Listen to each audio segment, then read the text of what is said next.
This is critical peep sight adjustment that Dan's doing to make sure that I don't shoot as well as he does. Yeah, it's so critical that there's Sharpie mark. Oh yeah, it is. We'll see how we do here. So that's what you're viewing through.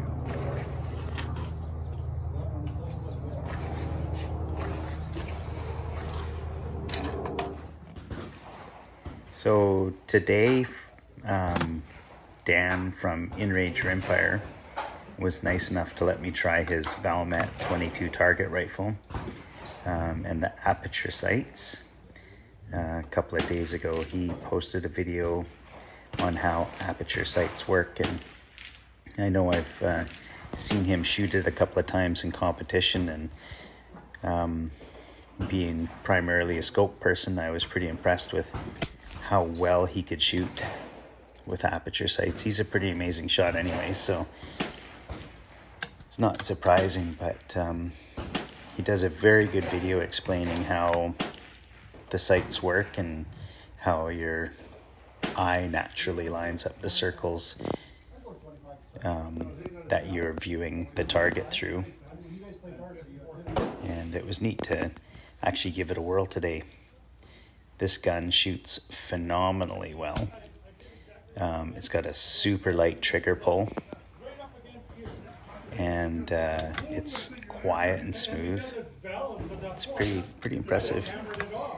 I did have to check the target after every shot, in this case anyways, because you can't see where the bullet is landing at 50 yards even, because it's just a tiny little black dot that you're lining up in the circle. So once you're on, you can shoot a group and just concentrate on the shooting, knowing that it's going in there. But when you're first sighting it in or learning how the sights work, you have to check to see where the bullet's going for sure, because you literally can't see where it's landing like you would through a optical scope. Now we're going to do. Well, he wants to put targets on a break so people can take some targets. So I think we're going to do this. Very fun gun to shoot. Oh yeah. Okay. I'm like, oh, I don't know if my arm can do it. Oh yeah, the pro one. Yeah, don't worry, I'll be all right. It's harder. You can tighten it up here For me, so it doesn't wobble as much. The way I'm shaking it, isn't it? Oh really? Yeah, so it's hard. It's going to be whatever it's going to be on shoot day. Gotcha. This is where I can control what I practicing with my thumb on the other side too. So at this point we have switched over Gotta put to it into high performance mode. shooting a metal target at 100 yards, and the first one that I aimed at was lining up with the 200-yard metal target, so it was just kind of lost in the sea of metal targets. I couldn't really see it, so what I did is I switched over I see what you mean. after the first shot to another target that wasn't like a round disc but more of a square disc. It's still at 100 yards, and then I was able to start hitting it because I could actually see it, or at least center it in the sight. Did I get it? No. It's like you can't see it. Can't have a twist in my hair. Well, you just, because you went from 50 to 100, you just haven't figured it out yet. Well, I'm going to try your target. Yeah, that's what I would do. Yeah, Dave, it's only 2 mils. They didn't have mills markings. It's just 2 mils. No big deal. What's wrong with this stuff? I tell people because it's made in Australia, it's backwards. That's what it says. Well, fair enough. Yeah, so you got a whole 2 mil down then. These dudes behind me, they love giving me a hard time. So it's probably still an impairment. Oh! There you go. All right, so I embarrass myself. What are we doing there? I missed more. I was doing the one on the right at 50, and then I was shooting yours at 100. Oh, over there at 100. Okay, yeah. And I switched to the Can't see it hit, but you can hear it hit.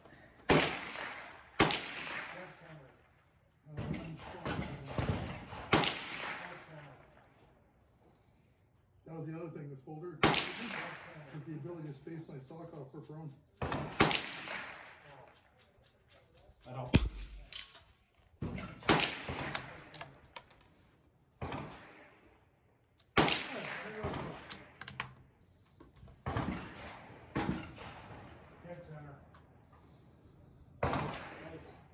So I think we just need to adjust the scope a little bit. Because I was shooting off to the left. I was aiming to the So that's CCI, standard velocity, at 100 yards, hitting a 5-inch metal target.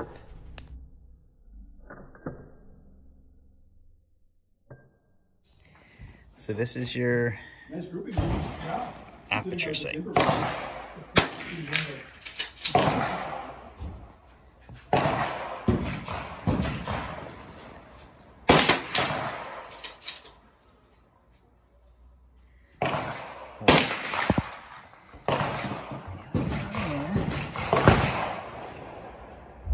I really recommend, if you want to see exactly how these work, that you check out Dan's video. I'll put a link down in the description. So back to the scope on my Ruger Precision Rimfire rifle. I really struggled at first to get back to the position of the eye relief after using the Aperture sights. It was funny how awkward it was going back to the scope, but you fall back into it pretty quickly. It shouldn't be, so maybe it's just me. We had targets set up starting at 50 yards, every 25 yards, so 50, 75, 100, 125, all the way up to 200. And today we figured out what the settings were for our scopes at those different distances. So when we go into the next ORPS competition, then we know what those settings are, because they get you to shoot back and forth from distance differences to throw you off your game, I guess, to make it more challenging. So it was fun today to get those numbers. As long as I don't change the ammo or get a different batch, it should be okay. We did a simple sort of practice exercise today, where at the different distances, starting at 50, you take a shot and you had to hit the target to move on. At all the different distances, I was pretty pleased with, again, just using the CCI standard velocity, the consistency. And now I've got the scale of the different milliradians of drop for the different distances. So hopefully at the competition, I'll be able to put that to use.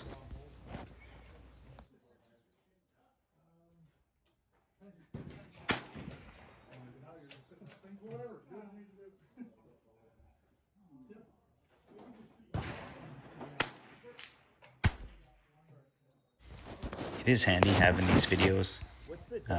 You're able to look back and critique your own basic shooting techniques and identify areas that you need to work on.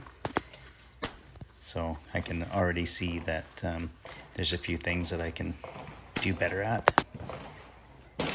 So I'll keep that in mind for the next shooting session.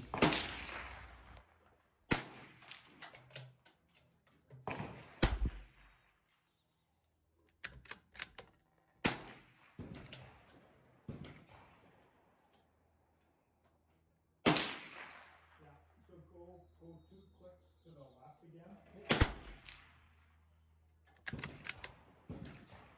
Then we're actually back at the original setting there.